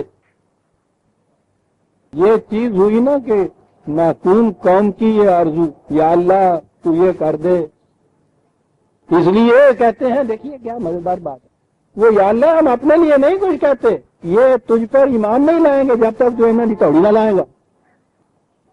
یہ مجھے کان بھی اللہ میاں پہ کہہ رہے ہیں یہ تجھ پر ایمان نہیں لائیں گے جب تک یہ کچھ نہ ان کے ساتھ کیا جائے گا۔ اصل میں بات یہ تھی کہ ہر روز ہم دیکھتے ہیں پنپنے جاتے ہیں، ہم سے دیکھا نہیں جاتا، ہم ہو سکتا ہے کہ ہم بھی اسی طرح ایک دن گمراہ ہو جائے تو بس ایسا کر دے کہ راتوں رات بس آگ لگے، نوٹ ہی تو ہیں سارے بند ہو جائیں گے، صاحب کیا ہے، ختم کر ان کا کس کا، یوں ہی مان لائیں گے۔ یہ بڑی اہم چیز آتی ہے قرآن کریم میں عزیزان من۔ اس کے بعد قوم حضرت موسیٰ سے کہہ رہی ہے، گویا خدا کا پیغمبر خدا سے ہی گویا یہ دعا کر رہا ہے، یہ مانگ رہا ہے۔ جواب آتا ہے قال قد اجیبت دعوتکما، دونوں بھائیوں موسیٰ اور ہارون، ہاں ہم نے قبول کر لی تمہاری دعا، موج ہو گئی۔ یعنی آپ سوچئے کہ دعا کرنے والے خدا کا ایک پیغمبر نہیں 2 پیغمبر ہوئے لازم، جواب براہ راست خدا کی طرف سے مل رہا ہے، جس میں کوئی مغالطہ، ابہام نہیں، التباس نہیں، کسی قسم کا واضح الفاظ میں خدا کی طرف سے نبی کو جواب ملتا ہے۔ نبی دعا کرنے والے، خدا جواب دینے والا، جواب دیا یہ کہ ہاں تمہاری دعا قبول ہو گئی۔ تو اس کا نتیجہ یہ ہونا چاہیے تھا کہ ادھر یہ کہا اور ادھر ان کی وہ تجوریوں میں آگ لگے، وہ سب جلیں نوٹ، ان کے ہاتھ پتھر کے بن جائیں، شل ہو جائیں، دعا جو قبول ہو گئی، ٹھیک ہے دعا تمہاری قبول ہو گئی۔ اچھا جی، پھر فاستقیم، جو پروگرام تم کو دیا گیا ہے استقامت سے اس کے اوپر عمل پیرا رہو، دعا قبول ہو جائے گی۔ جی دیکھا، خدا کی طرف سے دعا کی قبولیت جو ہے اس کو مشروط کس چیز سے کیا گیا ہے؟ جب پھر یہ دعا جو ہے سن لی ہم، اس کے مطابق اس وقت ہوگا فاستقیم ولا تتبعن سبیل الذین لا یعلمون، قوم کو سمجھاؤ کہ جو اس قسم کے جہالت امیز خیالات دلوں کے اندر آتے ہیں کہ ہم بیٹھے رہیں یہ تباہ ہو جائے، ان سے کہو کہ یہ جہالت ہے، ان لوگوں کا راستہ نہ اختیار کریں، فاستقیم، جو پروگرام ہم نے دیا ہے اس پہ جم کے کھڑا ہو جا، دعا قبول ہو جائے گی۔ یہ ہے عزیزان من دعا، اور یوں ہوتی ہے دعا قبول۔ یا اللہ اس مریض کو آرام دے دے، کسی طرح آرام دے دے، اس کو شفا پا جائے، آواز آتی ہے کہ ہاں تیری دعا قبول ہو گئی، علاج صحیح ہو رہا ہے، بدستور کیے چلا جا۔ یہ ہے عزیزان من دعا قبول ہو گئی۔ دوسرے مقام پہ بھی یہ آیا ہے سورہ طٰہٰ میں، جی ہاں 20 سورہ طٰہٰ کی 20ویں یہ آیت ہے، اس میں 20ویں سورت ہے، آیت ہے اس میں حضرت موسیٰ علیہ السلام، وہاں بھی دونوں بھائی ہیں، وہاں بھی یہی کچھ کہہ رہے ہیں کہ یا اللہ یہ کر دے اور وہ کر دے، اور فرعون کو تباہ کر، ہمارے ہاتھوں سے اس کے وہ اپنا انجام دیکھ لے۔ حضرت موسیٰ علیہ السلام کہتے ہیں کہ میرے بھائی کو بھی ساتھ دے دے۔ یہ سارا کچھ، کتنی ہی دعائیں یہاں ہیں، مانگا ہے خدا سے کہ یہ دے اور وہ دے۔ کہا ہے قال قد اوتیت سؤلک یا موسیٰ، 20/36، اے موسیٰ جو کچھ مانگا ہے تم نے ہم نے دے دیا تم۔ اسے سلام کرنا چاہیے تھا، دعا خیر دینی چاہیے تھی اور آ جانا چاہیے تھا، لو بھائی موج ہو گئی، سب کچھ مل گیا، سمجھیا۔ یہاں ہے اوتیت سؤلک، وہاں تو صرف یہ تھا کہ دعا قبول کی، یہاں یہ ہے کہ جو تم نے مانگا تھا دے دیا ہم نے تمہیں۔ اچھا جی پھر کیا کیا جائے؟ اذهب الی فرعون، جاؤ فرعون کی طرف، بڑا سرکش ہو گیا ہے، ولا تنیا فی ذکری، یاد رکھنا ہمارے قوانین کو اپنے سامنے رکھنے میں ذرا غفلت نہ برتنا۔ دے دیا سارا کچھ، ایک سیکنڈ کے لیے وہ نگاہوں سے کہیں اوجل نہ ہو جائے۔ یہ ہے جو کچھ کرنا، یہ کچھ کرو گے تو وہ جو تم نے مانگا ہے پھر وہ مل جائے گا۔ وہاں کہا فاستقیم، بات یہی ہے جو یہاں کہی گئی، بات وہی ہے فاستقیم، کہا کہ اس کے اوپر جم کے کھڑے ہو جاؤ دونوں بھائی، پھر سب کچھ مل جائے گا۔ اور ان لوگوں کا راستہ نہ کبھی درمیان میں اختیار کر دینا گا، جو حالت کی بنا پر جو اس قسم کی تو جلد بازیوں کے اوپر اڑتاتے ہیں، اور پھر قرآن کریم یہاں وہ راستے کی سب چیزیں چھوڑتا ہے۔ میں نے کہا ہے نا کہ وہ مختلف ٹکڑے داستانوں کے مختلف مقامات پہ بیان کرتا ہے جو ود ریفرنس ٹو کانٹیکسٹ وہاں آنے چاہیے، یہاں اس کا انجام لے آتا ہے۔ وَجَاوَزْنَا بِبَنِي إِسْرَائِيلَ الْبَحْرَ فَأَتْبَعَهُمْ فِرْعَوْنُ وَجُنُودُهُ بَغْيًا وَعَدْوًا حَتَّى إِذَا أَدْرَكَهُ الْغَرْقُ قَالَ آمنت أنه لا إله إلا الذي آمنت به بنو إسرائيل وأنا من المسلمين۔ وہی اہم مقام جو کئی دفعہ سامنے آیا ہے، بڑا عجیب مقام ہے۔ بنی اسرائیل دریا و سمندر پار کر گئے۔ میں نے عرض کیا ہے اور وضاحت سے میں نے سورہ اعراف میں بتایا تھا کہ وہ جو چیز ہے نا کہ وہ آئے نیل کے، کبھی تو وہ نیل کا یہ دریا کہہ دیتے ہیں، کبھی سمندر کہہ دیتے ہیں۔ ہمارے ہاں والے وہ صحرا کے رہنے والے یہ بیچارے شاید مفسر انہوں نے دیکھا ہی نہیں تھا کبھی کہ نیل کہاں ہے اور سمندر کہاں ہے، لیکن وہ تو سب متفق علیہ ہے نا کہ وہ آئے وہاں سمندر تھا یا وہ نیل تھا، اور وہاں آ کے انہوں نے مارا وہ اپنا سوٹا اور دریا پھٹ گیا دو حصوں میں، درمیان میں ہو گیا راستہ خشک، اس میں سے یہ پار چلے گئے، فرعون اور اس کا لشکر آیا اور اس کے بعد دریا پھر مل گیا سمندر اور وہ غرق ہو گیا۔ یہ تو ہر جگہ یہی چیز، میں نے عرض کیا تھا کہ یہ چیز بھی تورات کے اندر تھی۔ تورات کا نیا ایڈیشن شائع ہوا ہے، امریکہ کی یہودی یونیورسٹی نے شائع کیا ہے۔ اس نئے ایڈیشن میں جہاں یہ چیز آئی ہوئی ہے کہ سمندر تھا اس کا وہ 2 ٹکڑے ہو گیا تھا پھٹ کے اور اس میں سے گزرے تھے. انہوں نے وہاں یہ چیز لکھی ہے کہ ہم ایک عرصے سے اس پہ ریسرچ کر رہے تھے کہ وہ کون سا مقام تھا جہاں سے یہ بنی اسرائیل گزرے تھے اور یہ کیسے یہ جو کچھ ہم کہہ رہے ہیں سمندر کا پھٹنا اور وہ، کیونکہ جو جغرافیہ ہمارے سامنے اس دور کا آتا ہے اس میں سمندر آتا نہیں اس طرح سے، اس کے پھٹنے کا سوال نہیں تھا. انہوں نے یہودیوں کی طرف سے شائع شدہ تورات کے اندر انہوں نے یہ لکھ دیا کہ یہ خیال جو تھا یہ غلط تھا ان لوگوں کا. یہ جو ریڈ سی ہے نا آج تو وہ ریڈ سی آگے جاتی ہے، اس کے دوسری طرف بحیرہ روم میڈیٹرینین سی آتی ہے، درمیان میں اس جو خشکی کا ٹکڑا ہے اس میں سے ایک نہر نکالی گئی ہے جسے نہر سویز آپ کہتے ہیں. یوں یہ دونوں، یہ بحیرہ قلزم اور بحر روم، ان کو ملا دیا ہے آج. نہر سویز کاٹنے کے بعد یہ ملے ہیں. حضرت موسیٰ علیہ السلام کے زمانے میں یہ ملے ہوئے نہیں تھے، اس درمیان میں خشکی کا ٹکڑا تھا.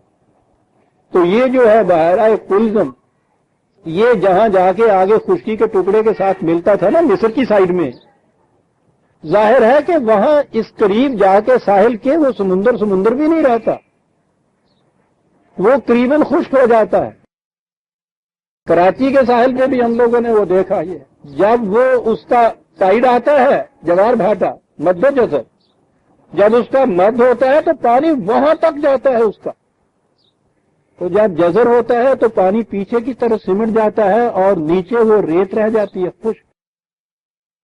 عزیزان من، قرآن کریم نے یہ کہا تھا 1400 سال پہلے، جب ابھی یہ جغرافیائی ریسرچ کہیں نہیں ہوئی تھی، کہ ہم نے موسیٰ سے کہا کہ آؤ ہم تمہیں راستہ بتاتے ہیں جانے کا، وہاں لے جاؤ اپنی قوم کو اس کے اس آخری کنارے میں کہ جہاں جب پانی آتا ہے تو آخر تک چڑھ جاتا ہے، جب اتر جاتا ہے قرآن کے الفاظ ہیں تو پانی زمین کو خشک چھوڑ جاتا ہے.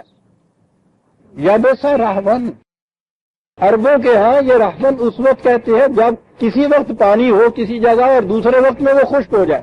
کیا بات ہے، قرآن کہا یہ وہ مقام ہے.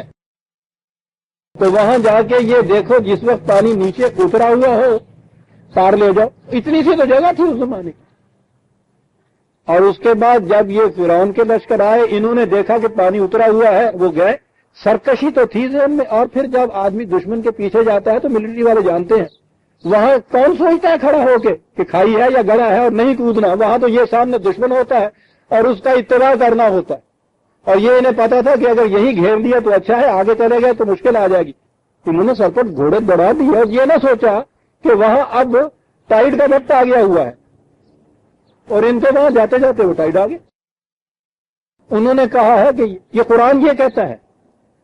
اب وہاں انہوں نے نئی تورات کے ایڈیشن جو نکالی ہے اس نے کہا ہے کہ یہ بحیرہ قلزم سمندر نہیں تھا جہاں سے وہ گئے، سی آف ریڈز اس کو لکھا ہے کہ اس کا تو نام ہی، یہ جو سرکندہ اگتا ہے نا آپ کے یہاں، یہ دریاؤں کے کنارے پہ یہ وہاں اگتا ہے جہاں یوں پانی آتا ہے پیچھے چلا جاتا ہے اور وہاں یہ بڑا سرکندہ ہوتا ہے، اسے سی آف ریڈز کہتے.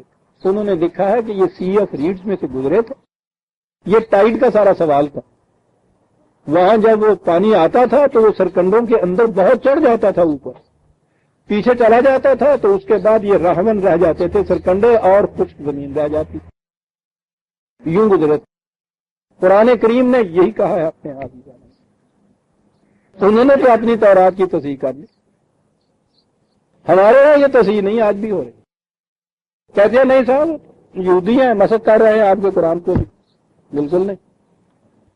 قرآن کریم نے کہا ہے کہ وہ گزر گئے، یہ پیچھے سے آئے، انہوں نے بھی یہ غرق ہو گیا.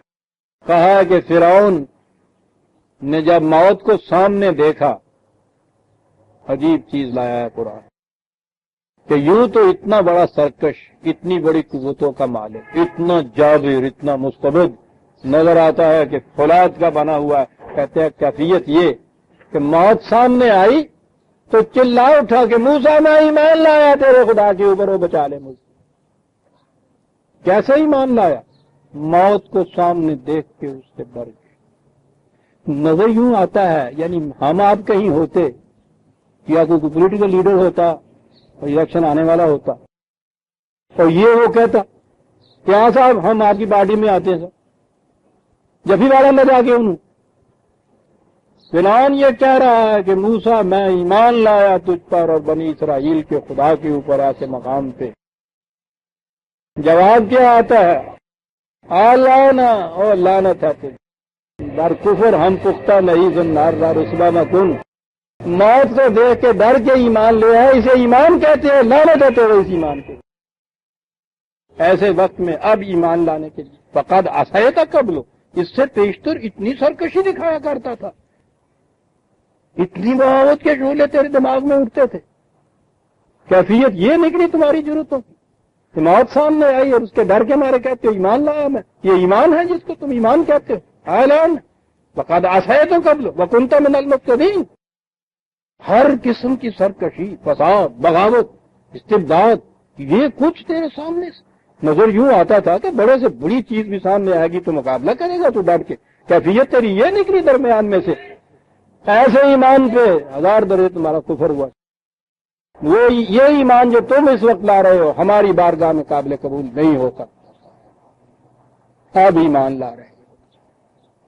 کہا یہ جاتا ہے کہ صاحب قرآن کریم ہمیں اپنی تفسیروں کی روح سے سمجھنا چاہیے. میں وہ باتیں بہت کم لایا کرتا ہوں، لیکن جب ایسا کنٹراسٹ آ جاتا ہے نا کہ جہاں یہ چیز قرآن کی، آپ دیکھیے عزیزان من، میری آپ کی نہیں بصیرت کی آنکھیں کھل جاتی ہیں یہ کچھ دیکھ کے کہ قرآن کیا کیا جاتا ہے.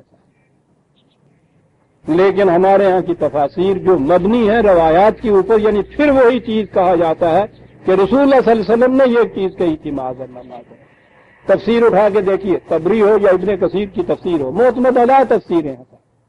پہلی چیز تو یہ کہ صاحب یہ فرعون کس طرح سے اندھا ہو گیا اور وہ سمندر میں گھس گیا.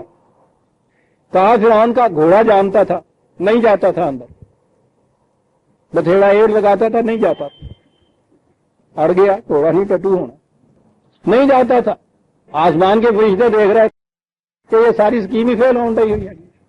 کہا حضرت جبریل، ابن کثیر آپ اٹھا کے دیکھیے گا، مشہور تفسیر. جبریل امین گھوڑی پہ وہ آئے اور اس کے گھوڑے کے آگے لگے. تو گھوڑا تو ہوتا ہے نا پیچھے چلنے والا، وہ آگے لگے اور وہ پیچھے چل رہا. اب فرعون نے یہ دیکھا اس کے بعد کہ اب تو موت والی بات ہے، یہ روک رہا ہے، لیکن وہ جناب جبریل کی گھوڑی جو تھی وہ آگے آگے چلی جا رہی اور یہ اس کے پیچھے پیچھے جناب. بس یہ پہلا گھوڑا اس کا کیا پیچھے لشکر. کہنے لگے اب وہ جو جلدی نہیں ہو رہی تھی تو حضرت میکائیل آئے، انہوں نے گھوڑا لیا اور وہ لشکر کے پیچھے وہ انتر لگا رہے تھے ان کے گھوڑوں کے اوپر. آگے آگے جبریل، پیچھے پیچھے میکائیل، تو لا ڈوبے ہونے جناب اندر. اس کے آگے ہے تفسیر میں پھر میرا عزیزان من نہ ہنسیے خدا کے لیے، روئیے ان چیزوں کے اوپر. کہا جاتا ہے کہ یہ رسول اللہ صلی اللہ علیہ وسلم کی بیان کردہ تفسیر ہے. وہ یہ کہا جاتا ہے کہ جبریل کو خدشہ پیدا ہو گیا کہ کہیں فرعون ایمان نہ لے آئے، گرک ہو جائے گا. ہاں اے ایمان لے آئے اسی کتوں جو کہ نہیں رہنے. اندازہ لگائیے، جبریل کو خدشہ پیدا ہو گیا کہ کہیں ایمان نہ لے آئے. اب وہ وہاں کھڑا ہوا کرے کیا؟ کہنے لگا وہ لکھا ہوا کہ پڑھنے والے تو کبھی دیکھتا وہاں کہ جبریل سمندر کی مٹی لے لے کے فرعون کے منہ میں ٹھوس رہا تھا. کیا عرض کروں عزیزان، یہ تفسیریں آپ ترجمے کر کر کے بھیجتے ہیں. جبریل فرعون کے منہ میں مٹی ٹھوس رہا تھا، کہیں ایمان نہ لے آئے، کہیں ایمان نہ لے آئے. اور یہ تدبیر بھی کارگر نہ ہوئی. یہ دوسرا بت مٹی لا لے چکے، انہوں نے عام کر کے کیا میں ایمان لے آیا، لائے تو دوسری مٹی لے آیا پھر تمہاری کا. یعنی وہ تفسیر والے نے یہ بھی نہیں دیکھا کہ قرآن نے کہا ہے کہ اس نے کہہ دیا تھا کالا آمنت انہ لا الہ الا اللہ. ذہن میں یہی رہا کہ نہیں، اس نے جبریل نے لانے نہیں دیا ایمان. جبھی تو وہ غرق ہو گیا. ایمان لے آتا غرق کیوں ہوتا؟ یعنی آیت قرآن کے سامنے پڑی ہوئی ہے کہ وہ اس نے کے بعد پھر بھی اس نے کہہ دیا لو وہ مٹی ٹھونس دے رہا گیا جبریل. عزیزان من کیا عرض کر. کہا یہ جاتا ہے کہ صاحب قرآن سمجھ میں نہیں آ سکتا تا وقت ہے کہ یہ تفسیریں آپ کے سامنے. سلف صالحین کا راستہ جو ہے وہ ہم سے اور تم سے زیادہ قرآن کو سمجھتے تھے. اللہ یہ بھی انداز عربی جاننے والے دیکھیں گے پچھلی آیت ختم کرنے کے بعد کہ اس نے کہا کہ اور پہلی جو ہے نا قال آمنت یعنی ایسے جیسے کوئی دہائی دے دیتا ہے، پکار اٹھا او میں ایمان لے آیا، ٹھیک تم پہ تمہارے بنی اسرائیل کے خدا کے اوپر اور میں مسلمان ہو گیا، یہ ٹھیک ہو گیا۔ اس کے ساتھ آیت میں کچھ نہیں قرآن نے کہا کہ کہاں سے آواز آئی، کیا ہوا، اللہ جیسے گونج پڑ رہی ہو فضا کے اندر، کم وقت کہیں کا اب ایمان لا رہے ہو، شرم نہیں تمہیں، وقد عصیت قبل وکنت من المفسدین، عصیت قبل، اس سے بیشتر اتنا فنخواہ بنا پھرتا تھا، اتنا سرکش، اتنا مفسد، اور اب کیفیت یہ فَالْيَوْمَ نُنَجِّيكَ بِبَدْنِكَ لِتَكُونَ لِمَنْ خَلْفَكَ آیَةً، یہ ایمان اب تمہیں نہیں بتاتا، اب غرق ہو۔ ایک بات ہم ضرور کریں گے، تیری داستانیں دنیا میں باقی رہیں گی، بڑا سرکش، بڑی قوتوں کا مالک تھا، کریں گے ہم کیا، ہم تیری لاش کو سمندر کی نظر نہیں ہونے دیں گے، اسے ہم اٹھا کے باہر خشکی پہ پھینک دیں گے اور اس کے بعد اسے محفوظ رکھا جائے گا تاکہ آنے والی نسلیں آ کے تجھ سے اور عبرت حاصل کرے تیری لاش کو دیکھ کے۔ عزیزان من 1400 سال کے قرآن کہہ رہا ہے، کسی کی سمجھ میں یہ بات نہیں آتی تھی کہ یہ کیا کہہ گیا، تاکہ اس صدی کے شروع میں مصر کے یہ مقبرے جو فرعونہ کے تھے ان کی کھدائی ہوئی ہے، ان مقبروں کے اندر ان کی لاشیں ممی کی ہوئی برآمد ہوئی ہیں، اور ایک لاش کے متعلق میں نے، آپ نے، مسلمان نے نہیں، ہم تو ابھی وہاں پہنچے بھی نہیں تھے، یورپ کے یہ جو آرکیالوجسٹ ہیں، محققین ہیں، انہوں نے اس کے متعلق وہ تختیاں بھی لکھی ہوئی وہاں اس کے سراہنے وہ ہوتی تھی، انہوں نے یہ چیز لکھی ہے، ایک جو فرعون کی وہ ایک لاش ہے مفتاح کی، انہوں نے یہ کہا ہے کہ یہ ہے فرعون جو موسیٰ کے زمانے میں غرق ہوا تھا، اس کی لاش ممی شدہ ملی ہے، اور اس کے چہرے پہ اس قسم کے داغ ہیں جیسے مچھلیوں نے کہیں کہیں سے گوشت نوچ لیا ہوا۔ فَالْيَوْمَ نُنَجِّيكَ بِبَدْنِكَ لِتَكُونَ لِمَنْ خَلْفَكَ آیَةً، تیری لاش کو ہم محفوظ کر دیں گے تاکہ بعد میں آنے والی نسلیں جو ہیں اس سے عبرت پکڑے۔ اتنی سرکشی کا مالک، کیفیت اس کی یہ تھی، یوں دودھ کے مرا، مچھلیوں اور پتہ نہیں کچھوؤں نے گوشت تک نوچ لیا۔ وَإِنَّ كَثِيرًا مِّنَ النَّاسِ عَنْ آيَاتِنَا لَغَافِلُونَ، وہ اس لیے کہ کثرت تقصیر لوگوں کی ایسی ہوگی کہ وہ ان ہمارے قوانین سے بے خبر ہوں گے۔ تیری لاش کو آ کے دیکھنے سے ہی کم از کم ان کو آگہی ہو جائے گی کہ ہاں اتنی بڑی یہ آویزش ہوئی تھی حق اور باطل میں کسی دور میں، اور اس کا عبرت آمیز مرقع یوں پڑا ہے ممی شدہ لاش کے اندر۔ پوری دنیا نے جا جا کے اس لاش کو دیکھ لیا ہے، ویزا نے ان تختیوں کو بھی جا کے پڑھ لیا ہے جو قرآن نے کہی، ادھر یہ کیا اور جھٹ سے قرآن لاتا ہے۔ یہاں یہ نظر آیا کہ اس کا انجام یہ ہوا۔ سوال یہ ہے کہ یہ جو تھے جن کی اتنی تربیت کی تھی، اتنی تعلیم کی تھی، گھروں کو قبلہ بنایا تھا، یہاں محفوظ گزارا تھا، اس کے بعد کیا ہوا؟ وَلَقَدْ بَوَّأْنَا بَنِي إِسْرَائِيلَ مُبَوَّأَ صِدْقٍ وَرَزَقْنَاهُمْ مِنَ الطَّيِّبَاتِ، اور وہاں پھر ہم نے بنی اسرائیل کو اعلیٰ مقامات دیے، اور اعلیٰ مقامات کے ایک ہی ساتھ رزق دیا ان کو، عزت کا جو روٹی دی، طیبات کی روٹی دی، خوشگوار رزق دیا ان کو۔ بوانا مبوا صدقن، کیا بات، اسٹیبلش کیا وہاں ان کو مبوا صدقن، اس قسم کی مملکت میں جو صدق اور عدل کے اوپر مبنی تھی، وہاں ہم نے ان کو اسٹیبلش کیا، کیونکہ وہ وارث تو ہوئے تھے زمین کے اعتبار سے فرعون جیسے سرکش کی ہی مملکت کے ایک حصے کے، لیکن یہاں جو اسی سرزمین پہ ان کے ہاتھوں سے مملکت قائم ہوتی ہے وہ مبوعہ صدقن ہوتی ہے، وہ صدق اور عدل کی بنیادوں کے اوپر مبنی ایک مملکت کی جو قائم ہوئی۔ زمین وہی ہے، حکومت بھی وہی ہے جو ملتی ہے، اختیارات بھی وہی ہیں، فرق اتنا ہے کہ وہ سرکشی پہ مبنی تھی، یہ صدق اور عدل کے اوپر مبنی تھی، اس لیے یہاں کا رزق طیب تھا۔ روٹی تو بنی اسرائیل کو مصر میں بھی ملتی تھی، لیکن محکوم کی روٹی میں اور آزاد کی روٹی میں جو فرق ہوتا ہے عزیز عالمان، رزق طیب اور رزق حلال صرف آزاد کی روٹی ہوتی ہے۔ آزاد کے معنی اپنی خود مختار مملکت والا نہیں ہے، وہ تو دنیا میں قریباً ہر مملکت یہ آ جاتی ہے۔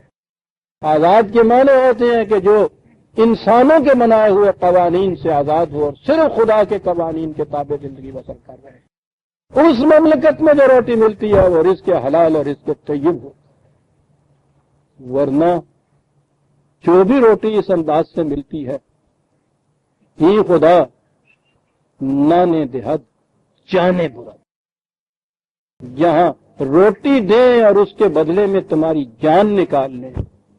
ایک وہ مملکت ہے اس میں روٹی ملتی ہے، اور ایک یہ ہے کہ یہاں خدا نانے دہد جانے دہد، روٹی بھی دیتا ہے زندگی بھی بخشتا ہے۔ یہ جو زندگی بخش حلال اور طیب رزق ہے وہ اس مملکت میں ملتا ہے جو مبوّع صدقن ہوتی ہے، جس کی بنیاد صداقت پر، ٹروتھ پر رکھی جاتی ہے۔ اس کے بعد کہا رزقناہم من الطیبات، وہاں ان کو طیبات کا رزق دیا، اور آگے پھر یہ ہے پوری داستان ان کی درمیان میں چھوڑ کے کہ یہ بنی اسرائیل پھر ان کے اوپر کیا بیتی، فما اختلفوا حتی جاءہم العلم، العلم وہی کا آ گیا۔ انجام کے لیے ایک ہی لفظ کہا ہے کہ پھر ان کے بعد کیا ہوا جو اس حالت میں یہ بدل گئی بنی اسرائیل کی قوم، جن کا آغاز یہ تھا ان کا انجام یہ کیوں ہے؟ ضربت علیہم الذلۃ والمسکنۃ وباؤوا بغضب من اللہ، ذلت و مسکنت کی مار ماری گئی، جہاں جہاں پہنچے ان کے پیچھے خدا کا کوڑا چلتا رہا، وانڈرنگ جو بن گیا۔ یہ کیوں ہوا؟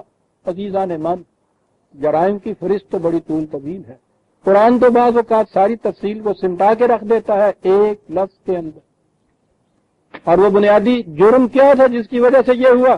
فاختلفوا، انہوں نے آپس میں اختلاف کرنا شروع کر، سمٹا کے رکھ دیا ایک لفظ میں ساری داستان کو۔ یوں وہ رزق طیب جو تھا اس ذلت و مسکنت کے اندر تبدیل ہو گیا۔